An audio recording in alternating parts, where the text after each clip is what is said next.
You're watching the MISD School Board District 1 and Midland County Commissioner Precinct 3 debates. Sponsored by Lissa Noel Wagner, Diamondback Energy, and Permian Resources. Good evening, and welcome to Basin PBS, where we're coming to you live from the Anwar Family Studio. I'm Pat Canty, Board President for Basin PBS, and on behalf of the board, thank you for joining us tonight. We're honored to host the Midland ISD District 1 and Midland County Commissioner Precinct 3 debates. Basin PBS is known for its quality programming, where we provide not only education, but entertainment as well. Tonight's program is a combination of our mission to educate and inform. This program is made possible by our members and generously sponsored by Lissa Noel Wagner, Diamondback Energy, and Permian Resources. We are thrilled to have a small studio audience and have all of you, our Basin PBS supporters, watching at home on channels 13 or 36, or live on our Facebook page or YouTube channel. Plus, we're running live on KWWT, My Network 30 TV. Joining me tonight at the moderator's desk is Mary Kate Hamilton with First Alert 7. Thank you, Pat. The format of tonight's show will consist of two segments. The first segment will be approximately 57 minutes in length, as we have 3 candidates, and segment 2 will be approximately 27 minutes in length. We will have a 2-minute break to switch out candidates for the next segment. Our questions were developed by our team of moderators, a small representation from the community, and our Facebook page, where our community has the opportunity to submit questions. Due to the time constraint, we will only read the rules once, but all candidates have received the rules in advance, so they are familiar with tonight's format. The debate will begin with each candidate in order of how they're listed on the ballot, and 2 minutes for their opening remarks. After these opening remarks, the moderators will pose a series of general questions. Each candidate will have 1 minute to respond to each question. In the event a candidate's answer to a question invokes the name or policy position of one or more opponents, the moderators, at our sole discretion, will give the referenced candidates 30 seconds to respond. It is important to note an individual candidate may also be asked a direct question. That may be because of a statement or a policy position he or she has made during their campaign. The candidate will have 1 minute to answer any direct question. The 30-second rebuttal rule will still apply. At the conclusion of the questions, each candidate will be given 2 minutes for closing statements. You do not have to use all the time you're given, but we encourage you to do so, as this is your time to let your constituents know your stance on policies. This is a live broadcast, so flash photography, making loud noises, or other disruptive actions or comments are not allowed. Now, let's get started and meet our candidates for Midland ISD District 1, Michael Booker, Courtney Ratliff, and Denise Norman. We will now begin with opening statements. I'd like to remind the candidates that each will get 2 minutes. Mr. Booker, we'll start with you. Yes, thank you. First, I'd like to give all honors to God for allowing me to be here today. Second, I'd like to thank PBS for having us tonight. Good evening, everyone. My name is Michael Booker, and I'm proud to serve as the incumbent for the school board in District 1. Over the past 4 years, I have dedicated myself to ensuring that every student in our district receives a high-quality education in a safe and supportive environment. Together, we have made significant strides in working to enhancing our curriculums, improving facilities, and fostering a strong sense of community among parents, teachers, and students. As we look to the future, I am committed to continuing this momentum by prioritizing academic excellence, equitable resources, and innovative programs that meet the diverse needs of our students. I believe that our schools should not only educate, but also inspire our children to become thoughtful, engaged citizens. With your support, I aim to build on our achievements and tackle the challenges ahead, ensuring that District 1 remains a leader in education. Thank you for your trust and for your opportunity to serve our community. Thank you very much. Mr. Ratliff, your opening statement. Thank you so much for having us. Thank you to PBS for your dedication to education in the Permian Basin. My name is Courtney Ratliff. I am a native Midlander. I'm a proud product of Midland Independent School District, having been an honor graduate of the class of 1996 from Robert E. Lee High School.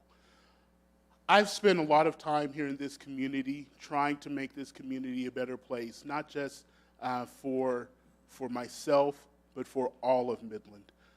I've definitely put in the work, and I continue to put in the work every single day as an employee at one of our schools here in MISD, and particularly in District 1. More than anyone, I know the needs of our schools because I'm in our schools every single day. I understand what our parents go through. I understand the challenges of our students, and especially I understand the challenges of our teachers. We need to do more to help our teachers educate the future with excellence, which is one of the ultimate goals of Midland Independent School District. I'm very dedicated to our community, and I've shown that to you time and time again. And I look forward to continuing to show you those things as your District 1 representative for Midland Independent School District. Thank you, Mr. Ratliff. And Mrs. Norman. Good evening. I just want to say thank you to Basin PBS for putting this on, to Lisa Wagner-Noel, Diamondback Energy, and Permian Resources. We really appreciate you having this for voters. My name is Denise Norman. I am running for School Board Trustee District 1. I am a current proud MISD mother. I've been a mom now with MISD for 11 years. And I have been able to see firsthand the struggles and the strengths that our district has. There are three things that I want to see happen, and part of the reason I'm running is improving student outcomes. We have to do a better job with our students in MISD. I also want to be able to support our teachers, especially our veteran teachers, giving them the support and respect that they need. I also want to focus on early literacy. Something that I do see and I have seen for a lot of years is our elementary level, third grade reading level. Just getting that up in Midland. Midland should be one of the top rated districts in the state of Texas, and I believe that can really happen with the right leadership. I also understand holding the district accountable, but also working with the district and our community is what's needed, and that's something that I want to be able to do. As a volunteer and as a parent, I have been engaged from the elementary to secondary level, and so I want to be able to use my experience as a community volunteer and school district PTA member to help bring some change to MISD. Thank you. Thank you so much. Now, without further ado, let's get into our first question. Midland taxpayers voted on and passed a $1.4 billion bond in November of 2023 with 56% of the vote. How, as a board member, would you ensure that these dollars are used efficiently, and how would you plan to communicate that progress to the public? Mr. Booker, we're going to start with you. Yeah, so I'm on the board, I'm even on the bond committee. So transparency is one of the ways that we'll be able to ensure that dollars are spent how they're supposed to be spent. While we do on the bond committees, we'll just be transparent and make sure that everything that we say we're going to spend our money on is being spent the way we're going to spend it, and make sure that the time that we put in place for the bond to be complete gets done. So just be accountable, transparent, and make sure that the work on the bond proposal that was proposed out is complete. Thank you very much. Mr. Ratliff. You know, one of the things that's happening right now that I'm really glad is happening is that the school district put together an accountability committee. There are citizens, and not just MISD employees, that are actually making sure that everything that we say we're going to do is getting done. Part of our job and role as a school board trustee is to ensure that the process is happening the way it's supposed to be happening, and most importantly, on schedule. It is so important that we've set deadlines. We've said that our elementary school is going to open on this date, and we said our high schools are going to open on this date. And we need to make sure that that happens, because so many things in the community depend on those things to happen and happen on time. I think that we are really on track. We're doing a great job, and because of those things, we're making sure that the money is being spent the way that it's supposed to. Thank you. And Mrs. Norman. Yes, thank you. I am on that bond oversight committee. I was honored to be asked by Superintendent Dr. Howard to serve on that because of my experience with being on the PTA and being a part of just supporting the bond. One thing I learned with the 2019 bond that failed, that I heard a lot, was people just didn't have information. So one thing that I started, and I will continue to do after this election, is I started a Facebook page called All Things MISD, which had over 1,000 parents, teachers, people in the community, where we were able to get together and share information, because people are in different parts of life right now, but they all want to know what are we doing with this money, and is it being spent correctly? So that's something that I will be able to do to make sure just to have a space to involve and inform the community members about it. Being a part of that oversight committee has been very great, just learning what's going on, being able to talk to people, share information, and really just help the district. The district does a great job of sending out information. Thank you. So plans for the bond include a new elementary school, 2 brand new high schools, and the conversion of 2 existing high schools to new middle schools, all to be accomplished by 2028. How will the district ensure that MISD can accommodate and sustain that growth? Mr. Ratliff, we'll start with you. So again, actually the elementary school is set to open before that. It's set to open, I believe, in 2026 or 27, but well ahead, actually 26, well ahead of the opening of the high schools. The plans right now, especially for the high schools, include plans on future expansion. Midland is a growing city, and it's continuing to grow every single day. We see that by the enrollment numbers that we're having right now. From this time last year, we have almost 2,000 more students, again, since that same time this last year. And so we have to plan for beyond the numbers that we're experiencing right now, and even beyond the numbers that are projected for the opening of this school. And so for that reason, we have planned accordingly, and we'll make sure that we plan so in the future. Mrs. Norman. There are a lot of things coming up, but there should be, because we've been so behind in passing bonds and doing what's best for our kids. I know our teachers are ready, I know our district is ready, and I do trust and believe that they will do what it takes to make sure that it does happen. Of course, anything can happen, COVID, hiccups, things do come up, but I do believe and know that they are wanting to see this come through. So just being a part of the oversight committee, I'll be able to help and make sure if I see anything that looks like, we might be dragging or taking too long on something, that we can definitely bring that up. Or if someone in the community notices something. I was speaking at the Rotary Club not too long ago, and someone told me, oh, I think that elementary is not going to open on time. And I said, well, why do you think that? Let me know so I can go find out. And that's part of the communication between the community and the district, being available to have those conversations and hopefully keep everything on schedule. Thank you. Mr. Booker. Accountability. I mean, we have to make sure that we stay on schedule when we hire the contractors, and make sure that what we have planned and how we have it planned is scheduled out and happens as planned. Don't veer away from it if we don't have to. Don't do any change orders or anything like that. Just stay on schedule and just make sure that we hold the contractors accountable as well. Thank you. Speaking of growth, MISD estimates a growth of about 400 students per year, with over 32,000 students expected in the next 10 years, and that's according to the district's website.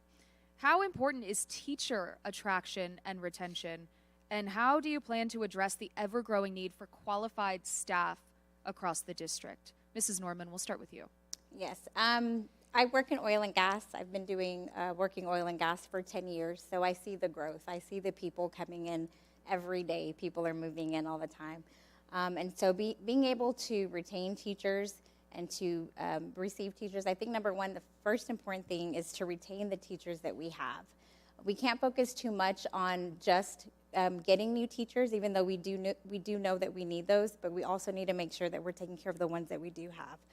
One thing that the board did pass was the J-1 visa program. So that was an opportunity to help bring in more certified international teachers to help come in. As you know, we do have a lot of kids from different backgrounds that speak all kinds of languages. So that doing things like that the board's voting on to happen, and just being creative, making sure that we are always looking for opportunities to bring in teachers, but not just bring them in, but to retain them as well. Thank you. Mr. Booker? Keep our teachers, of course, we must enforce our discipline. Right now, the board, we put in place a discipline policy. So when we hired Dr. Howard, the first and foremost, we told her, hey, we got to get a handle on our discipline. Right now, our aggressive behavior is down 38% because students know that we're strictly enforcing the policy, which that's a way to help keep our teachers, because they know once they send them out, they're not going to just send them right back to class once it's over. Every school across the U.S. is in the same boat. We need to encourage students to enter the teacher profession, get students into college and get them wanting to be teachers, like motivate them to be teachers. I think also the community needs to be positive. That helps with teacher retention. When teachers know the community is positive and supporting them, and they have our support and the community support, I believe it's a positive experience for the teachers, and we can keep them. Thank you very much. And Mr. Ratliff? I think that teacher retention starts with respecting our teachers. Here in MISD, there's an overwhelming feeling that if I say something, something's bad going to happen. And we have to get past that. We have to create a sense of confidence in the teachers to be able to express themselves freely and come up with, be a part of coming up with solutions to the problems that we're facing within our schools. The other thing that we need to do, and I'm glad Ms. Norman brought up the visa program where we're going abroad. I don't think that we're doing good enough job of recruiting here in Texas. Prairie View University is the #1 university of producing African American teachers. I don't know that we actually go to Prairie View to recruit from that school. I don't know that we're actually going to all of our universities in Texas to recruit. It starts at home. Thank you. Increasing school safety was an additional operative of the 2023 bond. What do you believe is most effective in protecting students from violence, and what additional safety measures would you put into place, if any? Mr. Booker, we'll start with you. Yeah, so our police department, when I first got on the board, was at like 14 officers. Now we're at 30-something officers. So hiring officers, getting them in place, and getting them at these schools is a good measure for our security. Also, with the bond plan, every school is going to be touched with security, so we're going to enhance our security programs. I honestly think metal detectors will be good at some of the high schools. To not the ones that you have to walk through, but they have these new metal detectors that can sense weapons when you walk past the sensor. But right now we are trying to get every school staff with an officer. In the high schools, we're trying to at least have 4 at both campuses. We want to have a sergeant, a K-9, and 2 working officers so that we can better security at the high schools and have more eyes on our students. Okay. Mr. Ratliff. So at my campus, we don't have an officer quite yet. As I understand, someone is being trained and will be placed on our campus very soon. But in the meantime, I am our security detail. It's my job every day to go and check doors, to check the exterior doors, make sure that doors are closed. All day long, I'm walking around my campus, and every door to the outside, I'm pushing on it to make sure that it's locked and secured. My students see this, and they've taken it upon themselves to be responsible for making sure that those doors are closed and those doors are locked all the time. It starts with everyone. We have to make sure that everyone understands that it's their responsibility to keep the campus safe. At Pease, we actually give a safety badge. Kids who can earn that safety badge by doing the things that I just said, making sure that those doors are closed. We have to make sure that everyone understands the importance of it. We have to do the drills. It's scary, but it's necessary. And if we do those things, then we will increase safety on our campuses. Mrs. Norman. Safety is very important. As a mother, when I drop my son off at school, I don't want to have to worry that I'm going to get a text or I'm going to get an email or I'm going to see something flash on the news that something's going on at his campus or around campus. And I know a lot of other mothers and fathers feel the same way. The bond is going to address a lot of the long-term safety and even short-term with where every campus will be touched. But we also need to make sure we're doing checks and balances. Each campus is unique and different and has different security measures that are needed or are missing. So I really believe we need to make sure that we're taking the time to check these campuses and make sure that we know what's going on. If there's a campus that's having easy access where people are just walking in, making sure that we're doing something about that. So just making sure we have checks and balances for all campus and not waiting until the bond is complete to address safety. False school threats have also become an increasing issue across MISD and the country, cutting into learning time and causing unnecessary fear for parents, students, and teachers. As a news anchor, we're constantly getting messages from parents saying, well, I saw this on Snapchat on my son or daughter's phone, and this is happening tomorrow. How can we crack down on these false social media threats? Mr. Ratliff, we're going to start with you. You know, part of it is making sure that the students themselves understand the severity of the situation. That's a discussion that I actually have had with my students, especially in the very last threats that came over about Snapchat. And you know, it was something that every single one of my kids knew about. They were all very aware of it. Our parents were very aware of it. But what we did is we put out messaging, first to our parents to say, hey, we are aware of this. We understand the threat. We are prepared for this threat. But also making sure that the students understand, because most of these things, when it gets down to it, it originates from a student. But making sure that the students understand the severity of making a false threat. That is a criminal felony offense. And what we need to do is make sure that we enforce that completely. Sometimes you have to make an example of a student to make sure that everyone understands what it's all about.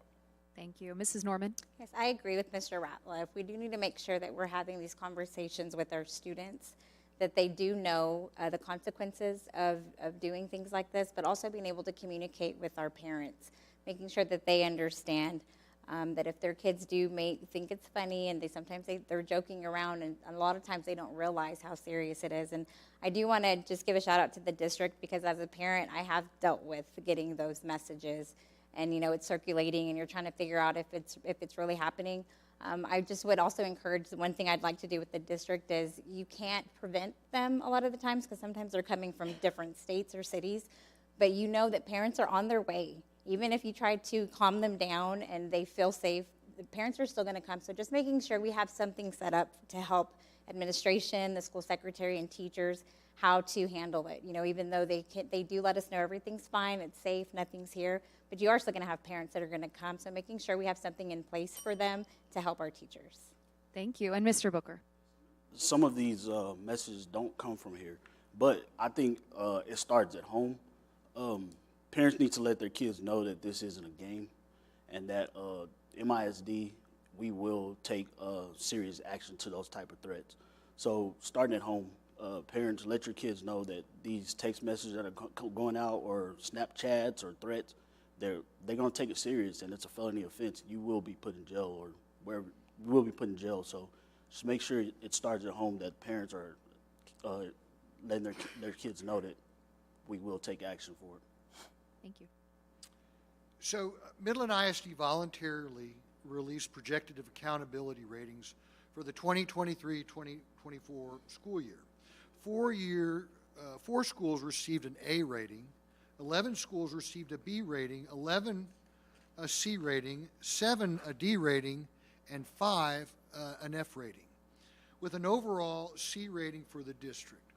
What improvements do these ratings show, and what areas still need to be improved? Ms. Norman, we'll start with you. It shows that we haven't improved. We should not have failing campuses. I mean, how is that fair as a parent that I'm taking my kid to an A-rated campus, but kids on a certain side of town have to go to an F-rated campus? Until all of our schools are passing, we are failing our children, and we have to be okay with being realistic and not being afraid to say that. That's the only way we're going to get change, and that's the only way that we're going to do better for our kids. So I do believe making sure when those campuses that are failing, what is the plan? And not saying we'll get it done in 4, 5, 6 years. They're going to be out of that campus by then. What are we doing today? What are we doing tomorrow? What are we doing at the beginning of the next year? Thank you. Mr. Booker. 66% of our campuses improved or maintained their overall ratings. So Dr. Howard and her staff are doing a good job at implementing the curriculum and doing a good job at teaching it. 66% of our campuses also improved or maintained the Domain 1 student achievements, and 63% of our campuses improved academic growth, 68% improved or maintained closing the gap, and 68% of the projected to receive the A through C ratings, and 31% of our students sit in the A and B seats. So I think from where we were and the way that the current board, we're moving in the right direction. The current board has MISD moving in the right direction. Dr. Howard and her staff are doing great. So if we just keep pushing and moving forward with her plan, I think we'll see significant change. Thank you. And Mr. Ratliff. I think when you talk about where we are, you have to talk about where we were. And you have to talk about where we were the first year of STAR 2.0, the new version of the STAR test, which is now done completely online. So many of our students, our district just got one-to-one technology in that first year of the STAR 2.0. So for many of these students who took that test, they had not experienced just working on a laptop on a constant basis. It's the first year that test was not written, and now it's being graded by AI. And so you have to take all those things into consideration and then look at the growth that we made. We made substantial growth from where we were the year before, the projected ratings, because they weren't released, the projected ratings of the year before versus the projected ratings of this past year. The district made substantial growth, and we're showing a trajectory to increase that growth even more, because growth, individual student growth, is something that we're really starting to measure.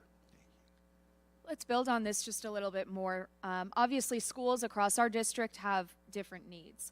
But how can MISD help bring up the bottom when it comes to lower achieving schools and ensure that students are receiving an equitable education regardless of their assigned school? Mr. Booker, we're going to start with you.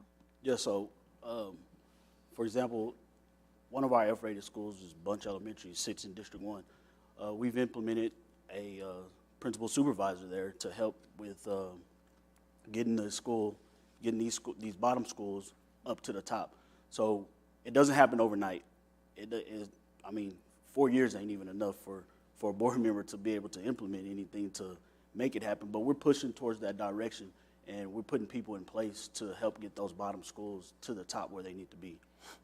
Thank you. Mr. Ratliff? So it's very interesting that one of the main reasons why Bunch is an F-rated campus is because they're overcrowded. They are beyond overcrowded. That is one of the most populated schools in the district, and actually our school board this past year voted to increase their population by moving some students that live in south of I-20 who were attending Scarborough, whose grades were a little bit suffering, and so instead of improving their situation at Scarborough, they moved those kids over to Bunch, to an already overpopulated school. So we've got an understanding again. Bunch Elementary is the only neighborhood school in District 1. That's it.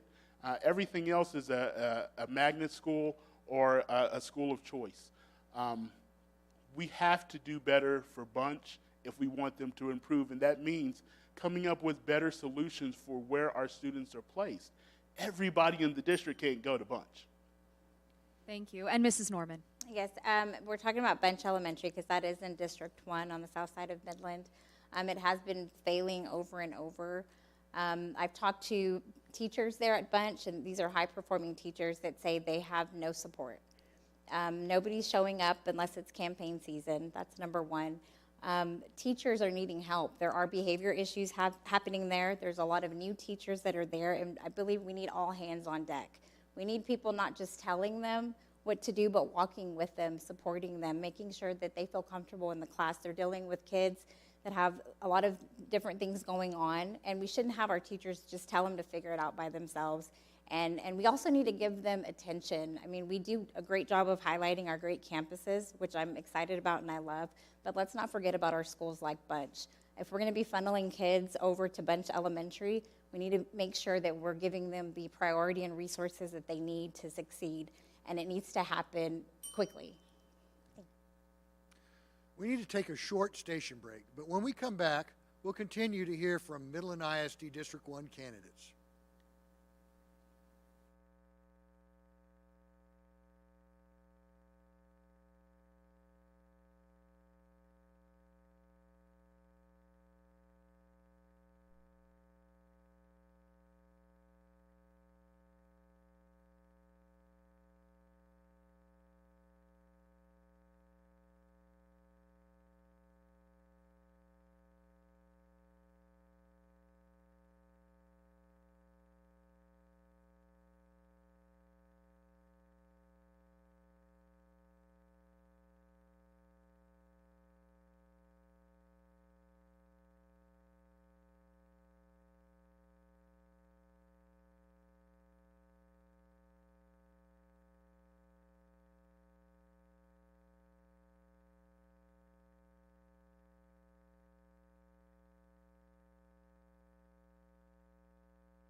Welcome back. We're coming to you live from Basin PBS in the Anwar Family Studio with our Midland ISD District 1 debate.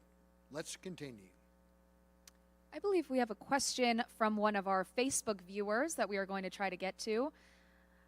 The question is, what support will there be for new incoming teachers, as it can be overwhelming? And I believe we're going to start with Mr. Booker. So support staff. I mean, for incoming teachers, we have to support them, motivate them, and make them want to be here. So I believe that with the new incoming teachers, Dr. Howard, her staff, will give them support staff so that they can support them and give them the information they need to be able to be successful in the classroom. Thank you very much. Mr. Ratliff. You know, I think so much starts with the veteran teachers. When you talk about the new teachers, you have to lean on the veteran teachers and their experience within that school, within the profession, to help guide those younger teachers, those new teachers, into their first year and beyond. Even a first-year teacher, a second-year teacher is going to struggle. Even a third-year teacher is going to struggle from time to time. But setting people up with a mentor system where they have someone that they can lean on. And then my challenge is to the veteran teachers. That's your campus. Be proud of that campus and help the younger teachers to understand what needs to happen. Give them the guidance. Give them your time. If you do that, that first-year teacher is going to experience great things. They're going to flourish and grow. Thank you. And Mrs. Norman. I think we need to have real trainings for first-time teachers. A lot of times I hear that the training sometimes that the district provides are things that they really can't take back to the classroom.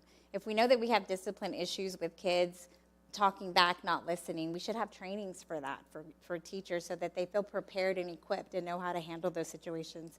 And although I do agree that veteran teachers are a great help, sometimes we are overworking them too much. They're not even able to have fun and teach because they're always having to go and do something else. We need to make sure that we have a plan in place for our new teachers. We know that we're recruiting new teachers. We need new teachers. Let's make sure we have something for them that's going to be able to help them in their day-to-day days as a new teacher. So what is your opinion on standardized testing? And do you plan to use it as a measure of the district's success? And if so, how? We'll start with you, Mr. Ratliff. You know, there is definitely a place for standardized testing in education. You do want to do something that sets the bar for everyone. However, standardized testing shouldn't be the only bar. There should be different measures, and you know, standardized testing like the STAR test is one thing. It's one tool.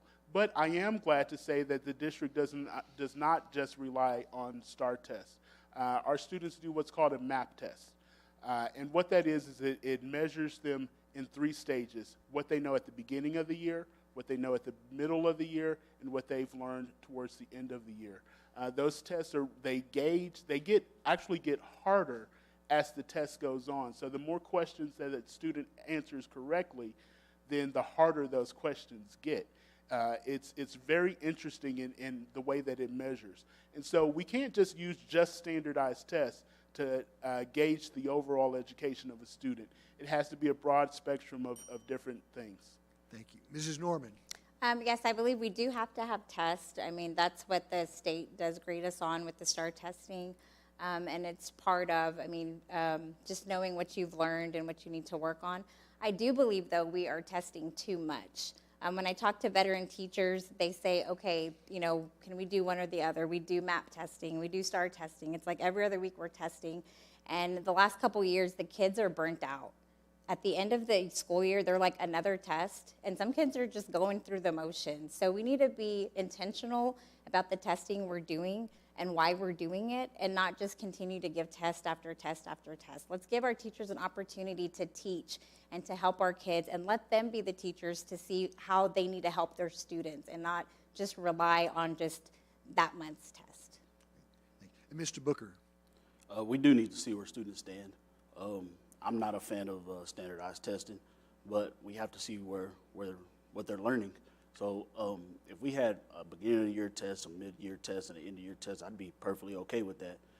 The MAP testing, if we can use that to grade our kids and see where they stand and see how they are progressing, I'm good with that. I'm not a fan of the standardized test, but it's the state.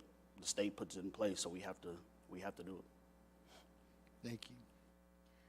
I'm sure in the course of your campaigns, you've heard from lots of different voices, and there are lots of different concerns regarding schools. So as a trustee, how would you balance the concerns of parents, teachers, taxpayers, and your fellow school board members? Mrs. Norman, we're going to start with you. That comes down to communication. You have to be able to have someone in leadership that's able to communicate, that's not afraid to communicate. As a parent and a taxpayer, I do appreciate being able to talk to my son's teachers, being able to hear from the district. So I believe it just comes down to communication and hearing from one another, and being able to get back to people. I think one thing as parents that we do is we ask questions, and you know, we'll hear like, we'll get back to you, but then nobody ever gets back to us. So just making sure that when we ask leadership a question, we know that they're going to get back to us. Even if they don't know the answer, they will go find that answer for us. And just being able to communicate and work together, I think that's important in building up MISD and building up our city. Thank you. Mr. Booker? Yeah, communication, transparency, and accountability. Communication and accountability. So we have to answer emails, we have to answer phone calls, and we have to be transparent with parents that call and ask questions. If we don't know an answer, tell them, hey, we'll get it, we'll get back to you. But we have to communicate with our parents, our taxpayers, and all the people on the list that you said. We have to just communicate, be transparent, and follow up. Thank you. And Mr. Ratliff? Communication is the key to success. That's been a mantra of mine for a very, very long time, since my college days. You have to talk to people. As the school board representative, I think that it's our job to communicate things that are happening within the district to the people who elected us. We are their representative. And the way that you can do that, or the way that you should do that, is by being aware of what's happening in the schools. I don't like the idea of not being hands-on in the school. I don't want to read a report from the district that tells me what's happening in the schools in my district. I want to know for myself, because I've been to their campus, I've talked to their administrators, I've talked to their teachers, I've talked to their parents. I want to know the concerns so that I can address those concerns with the board as a whole and with the MISD administration. I think effective communication is something that we've been missing in this district and something we have to do better on. Thank you. So, post-pandemic, teachers cite classroom management and student behavior as growing concerns. How can teachers be better equipped and supported to deal with these problems? And I'll start with you, Mr. Booker. Yeah, the discipline policy that we put in place. I mean, we got to support it. We got to stay on it. I mean, Dr. Howard, her staff, our police officers, our principals, I mean, everybody has to be hands-on with the discipline. Once we get discipline under control, I think everything will be good. I mean, like I said earlier, we're 38% down on the aggressive behavior, so we're moving in the right direction with it. So just discipline. Just follow the discipline policy. Thank you. Mr. Ratliff. Discipline starts with setting expectations, very clear expectations. That's what we do at Pease Academy, is every student knows our expectations. And when you know expectations, then you can start talking about consequence. And you can be very clear on consequence as well. We don't award expected behavior. We reward exceptional behavior. So when you don't just meet the expectation, but exceed the expectation, that's when we give you an additional reward. Because the student needs to understand that those things that you think should be rewarded, that's your everyday norm. That's how you're supposed to do. I'm not gonna leap on tons of praise because you did the things you're supposed to do. I'm gonna give you lots of extra additional praise because you did the things above and beyond. If we do those things, discipline works itself out by setting strong and solid expectations. Thank you. And Ms. Norman. Yes, I think we need more presence at the campuses that are having discipline issues. We need people that are either working downtown for MISD or just teachers or parents that can come and help out. We need people there on campus. A lot of what's happening when I talk to teachers is if there's a kid misbehaving, sometimes they call the office for help and nobody comes. That shouldn't be happening. Why are we not helping? And then we wonder why teachers are quitting. We need to make sure we have people there. If you know that a school is having discipline issues, don't just check in on them once a month or once every 6 weeks. Someone should be there every day helping and walking these teachers through how to handle it. Because we make these policies and we tell teachers what to do, and we don't even really know what it looks like being played out. We need to make sure we're there and we're visible. As school board members, as people that work for the district, we need to be there with them and walk with them through that, and maybe even see maybe our policies do need to be changed. All right, this is a big question across the state right now and in the last few years. What is your stance on school choice? And do you support policies that would allow parents to use public funding for private, charter, or homeschooling options? Mr. Ratliff, we'll start with you. I love this question because it's really two different things. So school choice is the ability to enroll your student where you want them to be. School vouchers is taking public funding, tax funding, and giving it to a parent so that they can use it in a privatized setting. For one thing, the voucher program that was introduced by Governor Abbott, $7,000 per student. I don't know a single private school in the United States of America where your student can get in for $7,000. And so what we're doing is we're taking money that's desperately needed from public schools and we're giving it to a privatized institution. All we're doing is we're devaluing our public schools. The public schools need every dollar it can possibly get.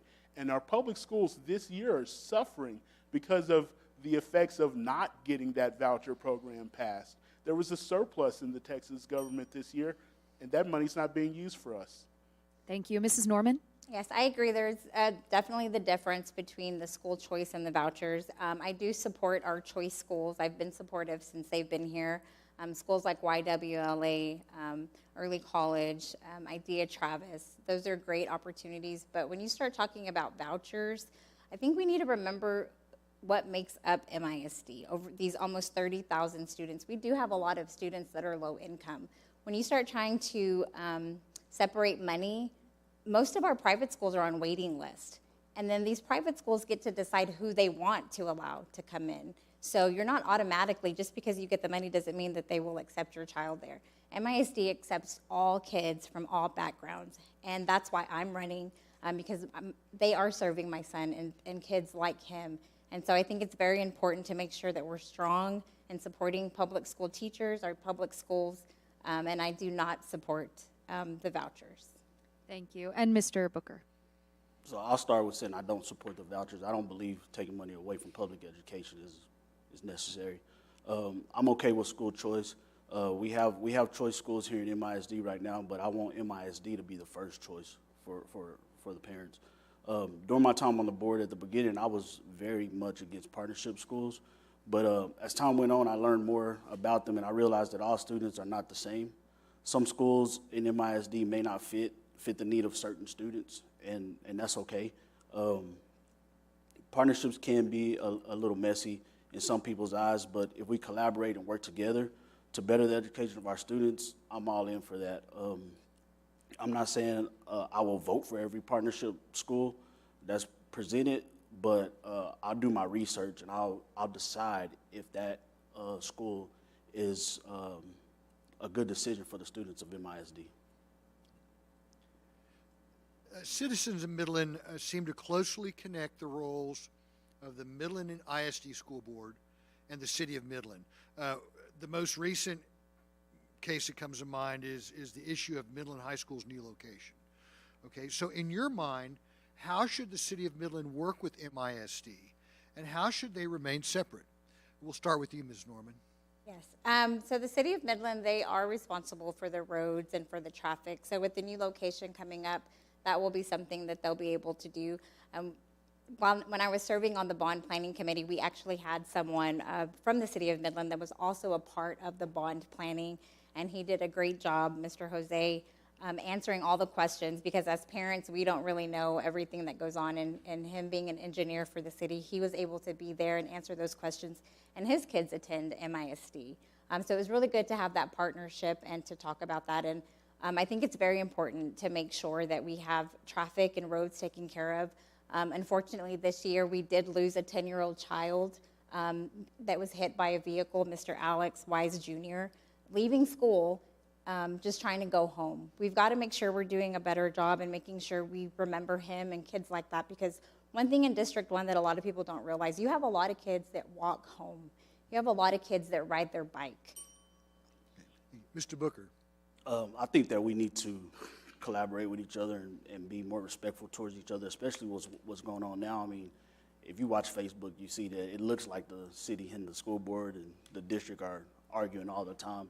That's really not the case. I mean, it's only one certain person that argues on Facebook, but I just think we need to collaborate and just be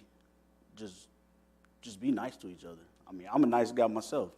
I don't want to fight with the city about different things. I just think we just need to all just get along. We're all elected officials. Get along and make Midland great how we want it to be. And Mr. Ratliff. We need to understand that it's a partnership and that in order for Midland to be one of the 100 greatest cities in the United States of America, it means that we have to have a top-notch public education system. We have to work together. We can't be divisive towards each other because one depends on the other for success. We can't attract people to Midland if our roads are terrible. The city can't, the different businesses that want to establish themselves here, they can't bring employees into this area if our school system is bad. It's a collaborative effort, and we need to understand that. And our two entities have to work together more efficiently and effectively if we want to move the entire city of Midland forward.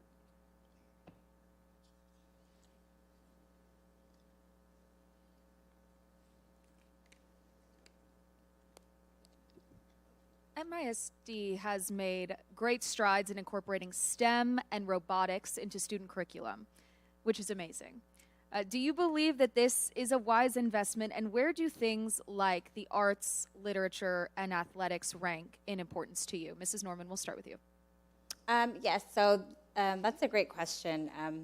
My son is currently a football player, so we're doing all the sports things, and then he decided to do band, so I'm a new band mom. That's a lot of fun. There's a lot to it when kids are doing other things, you know, with practice and also their schoolwork.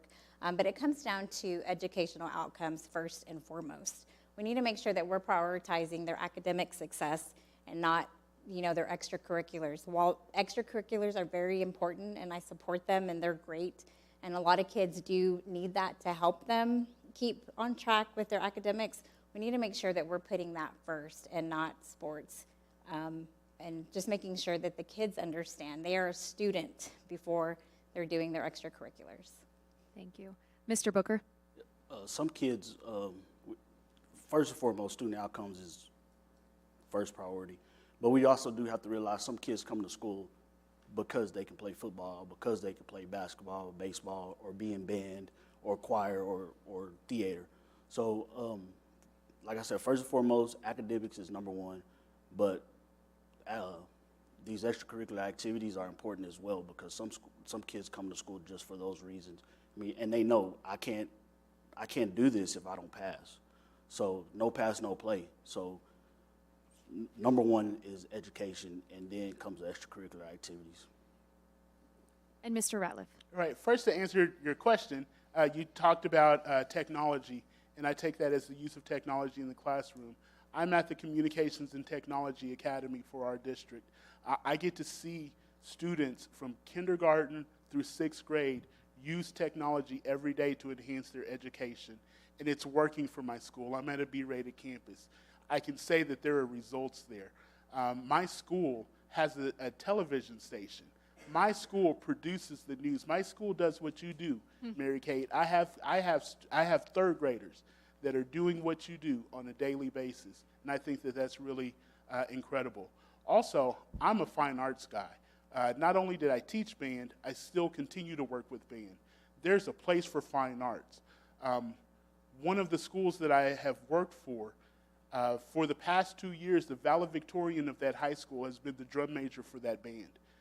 The arts are important academically. They give everything. Fine arts matter. It is now time for our closing statements. Each candidate will have 2 minutes for their closing statement. And Mr. Booker, we will start with you. Yes, ma'am. Again, thank y'all for having us tonight. I appreciate it. So, as the current representative for school board trustee for District 1, I know that I'm not a man of many words, but that does not translate to unable or unwilling to listen. I am a good listener, and I always respond. I am here today to ask for your continued support. Over the past 4 years, I have been committed to making decisions that benefit our students, parents, and educators. We have made significant strides in improving our schools, from enhancing academic programs to ensuring our children learn in a safe and supportive environment. My experience, dedication, and deep understanding of our community needs make me uniquely qualified to continue this important work. I have always believed in putting students first, and I will continue to advocate for the resources and policies that ensure every child in our district receives a higher education. Serving our students, teachers, and families has been an honor, and I'm eager to keep working towards a brighter future for our students. We need stability on the board. Putting a new person in the seat will halt and put a hold on many things that we have going in the right direction right now.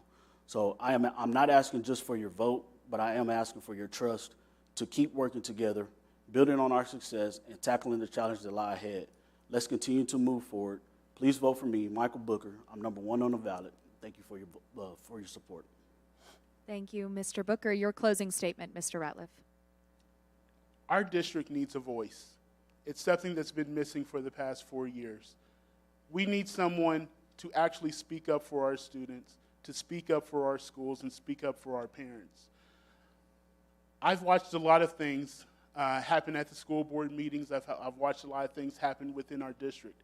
I've watched our district lose one of our oldest elementary schools. to another one of our charter partners. I saw how that devastated the district. I was proud to be one of the people who actually rallied the members of the community to fight that decision. We were unsuccessful that time, but we fought, and they heard our voice. It's so critically important that our district, District 1, has someone to represent them and their vision.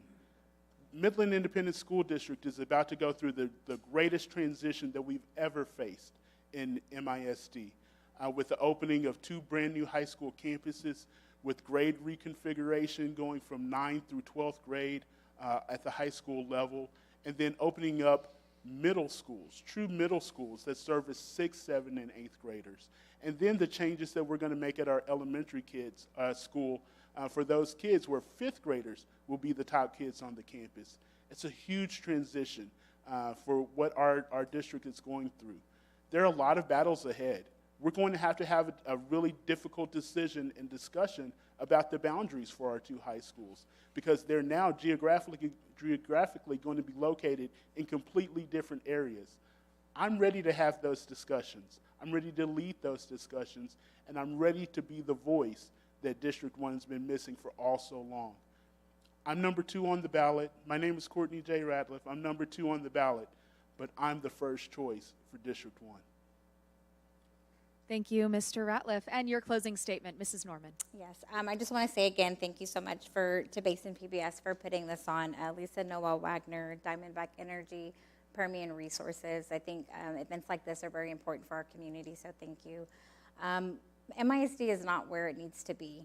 When we have failing campuses, we cannot pride ourselves and say that we're doing a good job. Those schools need support. We need someone on the board that's not afraid to have the hard conversations and that's not afraid to make District 1 the number 1 district in Midland. There's no reason that we should have a bunch of elementary struggling with all the issues that they're having over and over and over. We need to make sure that we're working hard to improve student outcomes daily and not waiting until 5 years later to say that that's going to happen. We need to make sure that we're empowering our teachers. We're losing teachers every day who are frustrated. They need support, and that takes someone being on the board that's going to speak for them and help hold the district accountable. We also need to make sure our reading levels for our kids are getting the support that they need. We shouldn't have kids in junior high and high school that are struggling with their reading level because we never took the time to make sure we had things implemented to help them. So please vote for me, Denise Norman. I am 3rd on the ballot. You can find out more information, follow my campaign at deniseformisd.com. It's time for Midland to take pride in our public school system, and it starts with our school board, and I'd love to be a part of that. Thank you. We need to take another short station break. I'd like to thank the Midland ISD District 1 candidates for participating in tonight's debate. Stay tuned. When we come back, we'll hear from Midland County Commissioner's Precinct 3 candidates.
Welcome back. We are coming to you live from Basin PBS in the Anwar Family Studio. I'd like to remind our candidates that the rules, as mentioned at the beginning of our program, still apply.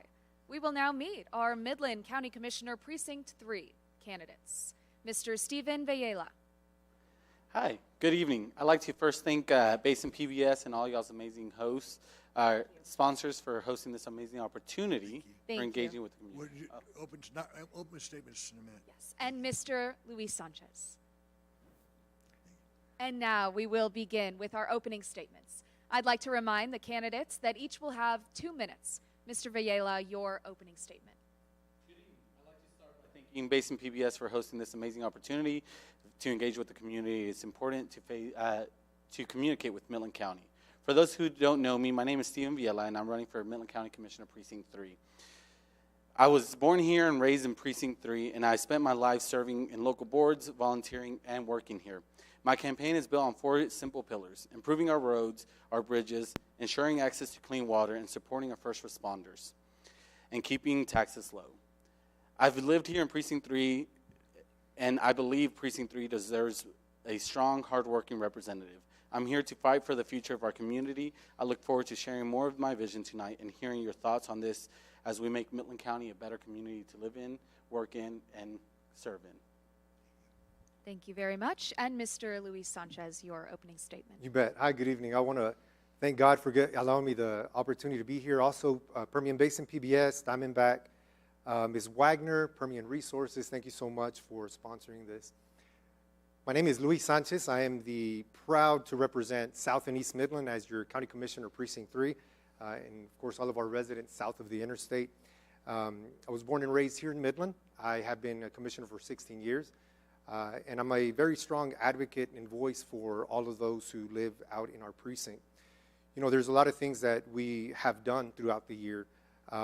Together, Congressman Pfluger and I have secured an $800,000 grant to support our law enforcement officers to keep our county safe. Congressman and I have also secured another $4 million to improve the intersection in 5 Points that I know a lot of my workers that work in oil field know how important that is to keep it safer for Midland drivers. We've budgeted over $40 million and have spent over $40 million in new roads and in road improvements south of the interstate and also along Fairgrounds Road for everybody that lives in East Midland. We've committed to investing, along with the Midland County Utility District, over $26 million for the creation of a new water treatment plant to bring accessible potable water to residents in Midland County in the future. We've also invested over $9 million in our libraries. As a former teacher and educator, that's something that's been very important for me. We want to make sure that families have a place to access the internet and to study. We've secured a $300,000 grant through the Safe Streets for All federal program upgrade to be able to upgrade Rankin Highway from the interstate to West County Road 130. We were also awarded another grant to prevent flooding and damage reduction. We're currently waiting on the governor's signature on this grant. And also, we've created a $100,000 home tax exemption for disabled residents and residents who are over 65. So in my opening statement, I just want to make sure people know why I'm their commissioner and why I want to continue to do that. Thank you. Water quality in the county has been a major concern for years, with some county wells still failing to meet state standards. What is your plan to continue to improve water quality for residents in Midland County? Mr. Villela, we'll start with you. You know, water is one of the most important, crucial things in Texas, so much so that the state is actually going to be working on that diligently this next session. Senator Perry out of Lubbock is working on billions of dollars for the communities to build infrastructure, replace infrastructure, and find new water sources and find new ways to process water to have potable water. So we have to work diligently and effectively this next session to ensure that Midland County gets some of that money. But constitutionally speaking, a county cannot own or operate a water district. And so we have to work with MCUD to ensure that we get the resources and the funding and advocate for that, and they get the money so they can build that water system into the community. So it's important that we as commissioners support our local governments that are able to service this. It's a shame that for 11 years we haven't been able to get water to these residents since we've known about it, and honestly, we need to solve that problem as soon as possible. Thank you. Mr. Sanchez. You bet. I'll make sure that I answer your question. Your question was, how do we get potable water to the residents that live out in Midland County? You know, the residents out in Midland County, everybody has their own water well. And so to be able to test your water well, you know, that's up to each person. I know that in the past, I've been working with the EPA and TCEQ to ensure good water for residents south of town. They had a hexavalent plume that was in that area. It still continues to be there. So I know that all those families, I work very strong with the EPA to be able to provide the water treatment that they were needing. So within their own homes, they already have some of those water systems to be able to clean that water.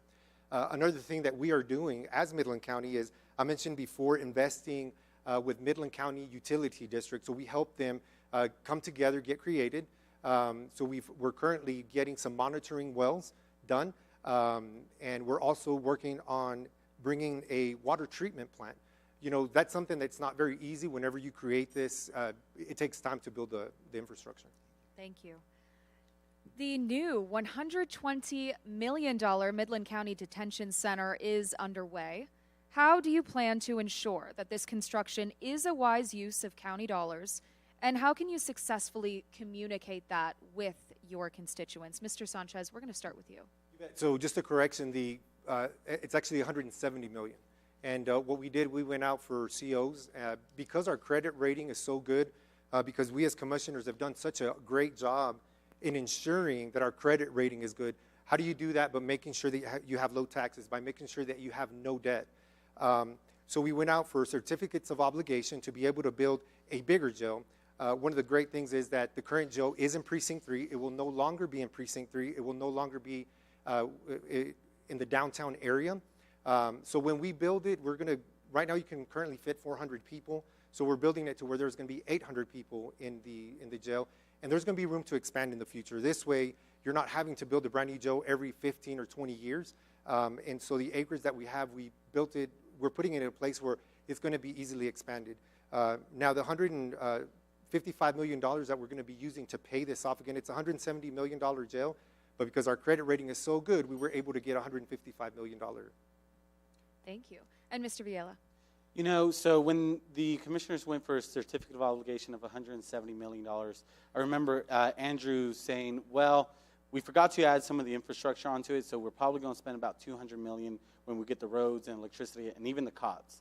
And so when you look at that and you look at it, where the future is coming, you have to ensure that you're looking at it and asking all the tough questions and not getting a certificate of obligation in a 2-month span. And so that's kind of what you have to look at when you're going for, as you're building it, that you're ensuring that you're not doing change orders, you're not expanding or changing it drastically where it's increasing the value even more, and you know what you're buying and building. So I don't know how you communicate that, but you stay on top of it and let your citizens know what's happening. So we have a question from one of our Facebook viewers, and I'm going to read that at this point. There's a potential plan to purchase water from Ector County. How will this be done, and what is the cost to taxpayers? Mr. Villela, we'll start with you. I don't know about that plan, but I can tell you Ector County, or the city of Odessa at least, that's who has the water, is part of CRMWD. So they're one of the founding members of it. And so fortunately for them, they currently actually sell water to ECUD and to Gardendale Water District. So Gardendale Water District is already building a pipeline from Odessa to Gardendale. And if we did choose to buy water from them, we could use the pipeline to Gardendale and attach there. I know that the county has had some plans of where to build the infrastructure and how to build it. And one of those plans is building it on the northwest side of Midland and then bringing it south and going around South Midland and then north into Greenwood. So it would be feasible and accessible, and it'll be one of the quickest ways to get water to Midland County residents who drastically need it. Thank you. Mr. Sanchez. Yes, before I answer that question, I want to go back and correct something that my opponent was talking about. He said that the certificate of obligation was done within 3 months. I can tell you that that certificate of obligation had been talked about for about 4 years, so I want to make sure that we make that correction. Going back to the water in Odessa, that is not something that Midland County is looking at. I know that CRMWD is not allowing Midland County to be part of the water that we're talking about, so there is no plan right now buying water from the city of Odessa or Ector County. The only water that we're going to have is the water that we currently have in northeast Midland that I just talked about. It's in the same area where the new jail is going to be going. And again, we're working with the Midland County Utility District to work on this, and we've already made a $26 million investment to ensure that we have wells that we're monitoring right now, and also making sure that we have a creation of a water treatment plant. So yeah, that's incorrect. There is no plans to buy water from Odessa or Ector County. Thank you. So current county commissioners have gotten the ball rolling on the idea of a new public golf course, with the need in the county being described as great. Do you believe a golf course is a wise and necessary investment, and would you support this project? Mr. Sanchez, we'll go with you. So the golf course is not, in my opinion, it's not a wise investment at this time, and I'll tell you why. I did vote against the golf course, not because I don't want it. I believe that we need a golf course in the future for Midland County, but not right now. The reason why is the area that Midland County is looking at in building that golf course is, again, in the same area where we have the water treatment plant and the jail. We don't have any water. So my thing is, how can we build a golf course if we don't have water? My aim is to make sure that the residents south of town have water first. Once we have the water flowing and the infrastructure is built, then we can start talking about building a golf course. Is a golf course needed? Absolutely. I think it's something that we can have in Midland County. I think that we can afford it because of the sales tax that we have. Is this the right time to do it? I don't believe it's the right time. I think in about 4 to 5 years, whenever we have the water treatment plant up and running, whenever we have water actually flowing to the residents that live south of town, then we can start talking about it. We want to make sure we have enough water for our residents Thank first. you. Mr. Viella. I currently don't think that Midland County should be building a golf course. We have two different entities, two privately owned entities that are both looking at building 32-hole golf courses, so that would be 64 new holes for Midland County. I think right now that Midland County really needs to be looking at building onto the needs and not the wants. With that being said, we do have to look at ensuring that Midland County residents are being served efficiently and effectively, because we are a very young community. And so we have to make it easier and more accessible for these private entities to build these golf courses here in Midland County. So we do have some stuff to do for 31-year-old, which is the median age here in Midland County. So I don't think the county should take upon themselves to build it, but I do believe that they can support and help other organizations privately owned to build those golf courses to serve Midland County residents. Thank you very much. There are roads all across Midland County that are suffering, with seemingly constant work needing to be done. How can you ensure Midland's infrastructure needs are met without certain parts of Midland County being forgotten or ignored, Mr. Viella? Honestly, you have to stay on top of it. As a commissioner, this should be a full-time job. You should be going out to your precinct to see what the roads are doing. You need to be talking to your residents to see what their needs are on these roads, and you should keep up with the demand of the development that's occurring in the county. With that being said, if you're working your precinct and you're going to your precinct often, you see the needs in the community. And so right now we have a unified road system, and Andrew's on top of that, the head of that department. And so as a commissioner, you need to communicate with Andrew, see what other road projects are being done in the community, and inform him what roads you see the need in Precinct 3.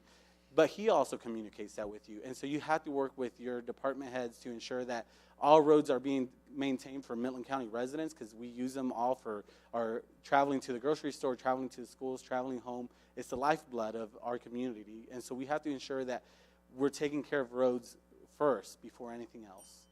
Thank you very much. And Mr. Sanchez. Mary Kate, thank you so much for that question. I can tell you about 3 years ago, we started a program in Midland County where we actually started rating our roads A, B, C, D, and F. What that meant, it says any roads that were ranked F, we would go back and rebuild them. So I'll give you some examples. We completely rebuilt South Midkiff Road from the interstate all the way to the end of the road, which is West County Road 180. Then we also did the same thing for Cotton Flat Road. That went from I-20 all the way to West County Road 150. Not only did we do that, but we also went in and started redoing a lot of the neighborhood roads. We've spent, like I said before, over $40 million in my precinct alone for all of that infrastructure. In addition to that, we started building South County Road 1232, which is also known as a Southern Loop. I've also worked with the City of Midland to ensure that there's programs that we're doing together. So one of the programs that we were able to work on was Fairgrounds Road in East Midland. So the county made that, built that road, and then the city made a check, and we also built industrial. Thank you. Aside from keeping up with roads in the county, as the county grows, the infrastructure not only needs to be improved, but also expanded. So how can the county facilitate growth across the county? Mr. Viella, we'll start with you. The county really, I'm not too sure exactly how they can facilitate the development, but they need to be able to help the development. And so ensuring that when they come for plats, that you expedite those and ensure that people can develop the property effectively and efficiently to something that the community will grow into pretty much. When you look at West Odessa, they build a grid system on their main roads, which every mile you'll have an intersection. When you go to South Midland, you don't see that very often, and it's hard to travel on some of these roads. But then you also see communities that don't have roads. They have dirt roads there. And so when you see the developers coming in, you've got to ensure that the counties getting the correct right-of-way to maintain the roads. And when the developer is coming into the district to build a community, that you're requiring the correct right-of-ways for the roads. There's a lot of private roads in the county that are not maintained by the county because they're not to spec of the county needs. And so that has to be something that's done when the county is platting those properties. Thank you. Mr. Sanchez. You bet. So a lot of the facility development that we have is currently going on in Midland County. If people travel South County Road 1232, here recently, we have a lot of economic development that is happening. We have made it a lot easier for folks to go out and get the plat system. Of course, it has to go through the city of Midland first, especially if they're within the ETJ. The ETJ is about 5 miles within the county, out from the city out into the county. And so what we've done, we've also made sure that we streamlined a lot of the driveway permits that people are needing to be able to connect to our roads. A lot of the development that we've been doing here recently, we also developed West County Road 130 last month. We did a ribbon cutting. We did West County Road 120, which is also accessible.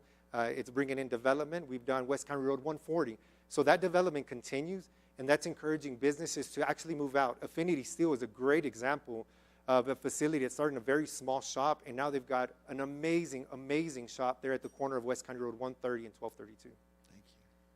Well, the Commissioner's Court sets the county tax rate. Midland County prides itself on its relatively low tax rate.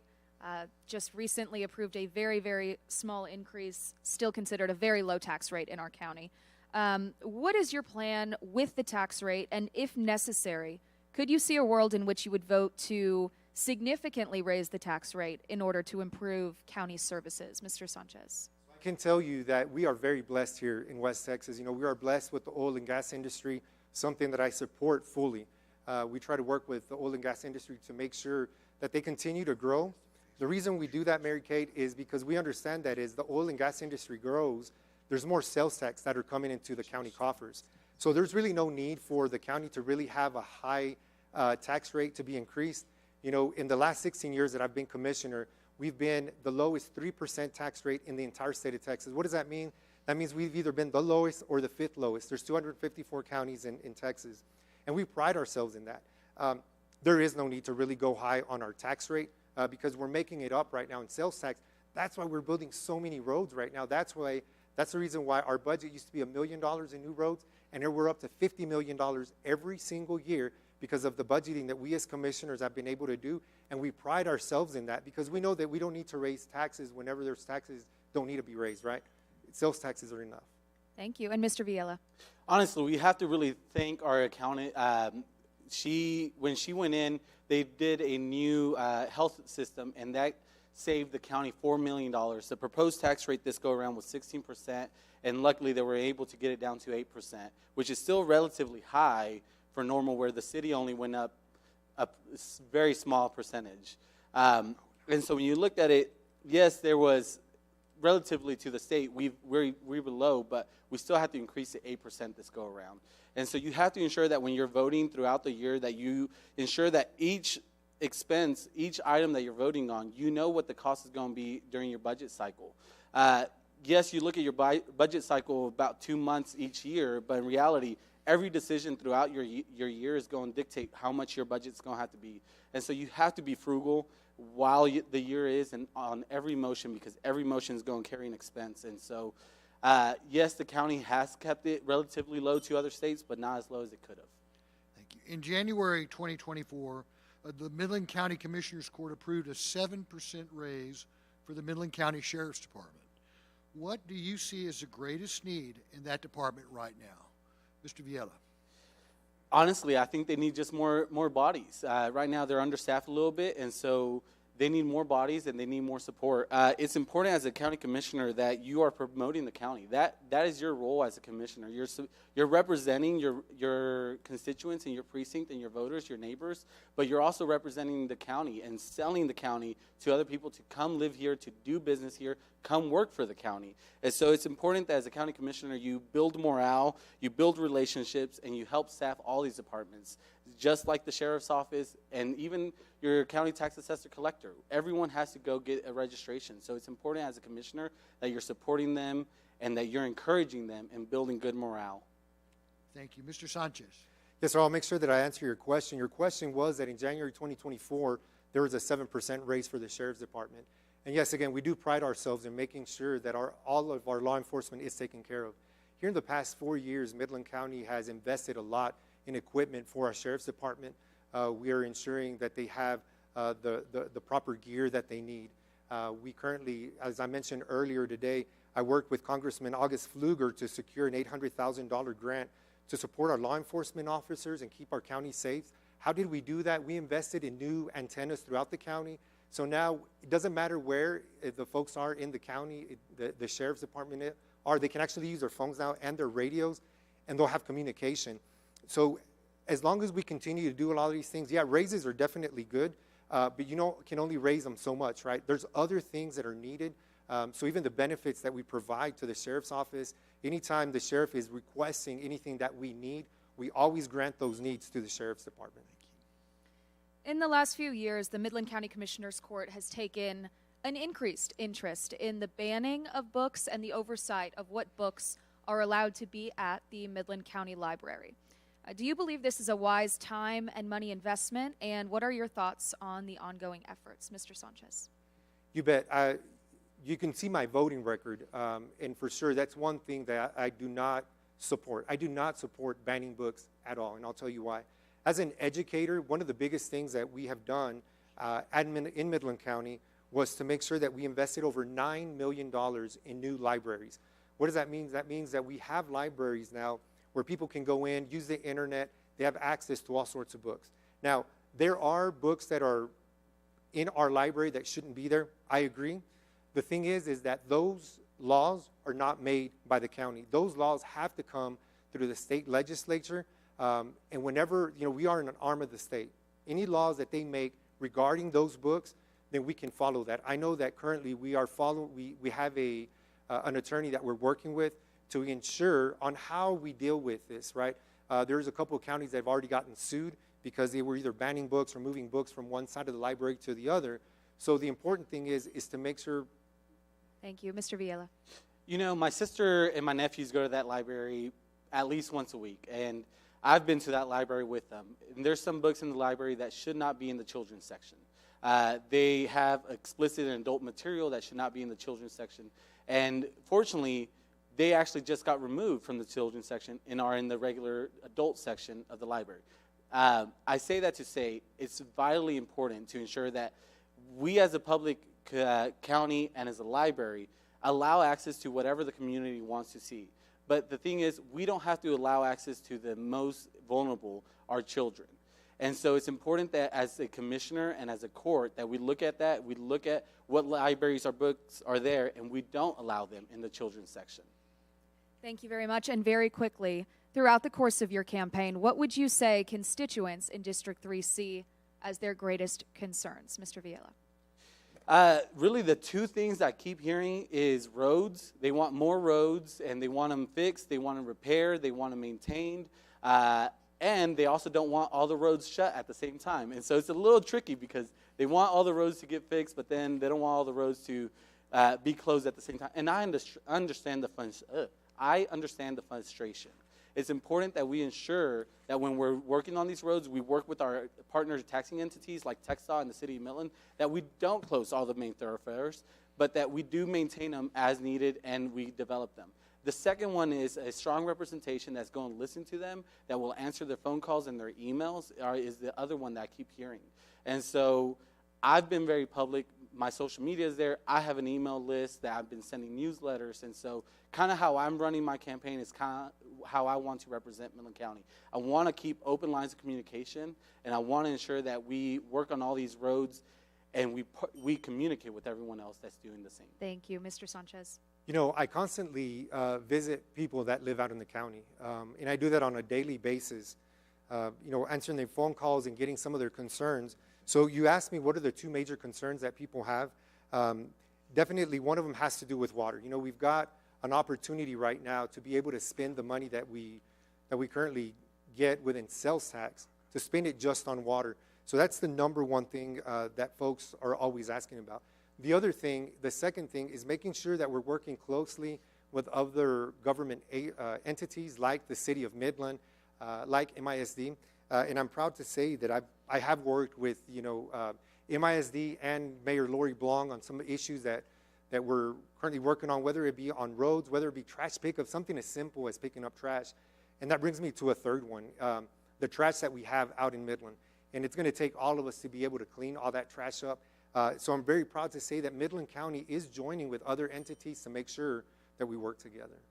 Thank you very much. It is now time for our closing statements. Due to time constraints, each candidate will have 1 minute for your closing statement. Mr. Villela, we'll start with you. I want to thank PBS and all y'all's amazing supporters for hosting us here today. I'm thankful for this forum. I'm thankful that I'm able to communicate my message in my campaign with Midland residents. My name is Steven Villela, and I'm running for Midland County Commissioner Precinct 3 because I believe in hard work, transparency, and ensuring that our community and our county government works for everyone. I'm committed to improving our infrastructure, securing water for Midland County residents, supporting our first responders, and keeping taxes low for the people of Midland. I ask for your support and your vote for November 5th. Together, we can make Precinct 3 and Midland County an amazing community. And I'm glad to have the endorsement of Congressman Pfluger and so many other people here in Midland County. And so thank y'all, and thank everyone that listened and watched us today. Thank you very much. And your closing statement, Mr. You bet, Mary Kate. Thank you again, PBS, and for everyone that's watching home tonight. You know, my record shows that I've worked very well with Republicans and Democrats. My record shows that I'm a doer. I don't just talk. You can be as mean as you want. You can lie as much as you want. You know, the people of Precinct 3 can see through that. This is why I only talk about the facts. If you want someone that lies, then I'm not your guy. If you're looking for someone that's honest, someone that has integrity, and someone that runs on his merits, then I'm your guy. Now, I humbly ask for your vote now in early voting or on November 5th. So I want to thank you. Again, thank you to the residents. Quiero darle las gracias a todas las familias que nos están mirando esta noche. Quiero asegurarles que los voy a seguir representando aquí en el Precinto 3, en el Condado Midland. Yo seré su voz. Yo sé que he trabajado muy bien para ustedes. Espero que salgan a votar por nosotros el día 5 de noviembre. Y si quieres votar temprano, te invito a que salgas a las urnas ahorita mismo. Así que si estás, muchas gracias. Thank you. And with that, we conclude tonight's debate. I'd like to thank all of our candidates for participating in this year's Midland ISD District 1 and Midland County Commissioners Precinct 3 debates. We'd also like to thank all of the candidates who participated in our debates on Basin PBS this last 2 weeks, as it turns out. We urge all registered voters to cast your ballots. Early voting began on October 21st and will continue until Friday, November 1st. Please check the voting office for polling stations. We'd like to thank our sponsors, Alyssa Noel Wagner, Diamondback Energy, and Permian Resources for generously supporting this program. We'd also like to thank the Elizabeth Yeager family and the Anwar family for their continued support of Basin PBS. Programs like this are possible mostly because of you. Folks, we are one of the smallest stations, PBS stations in the entire United States.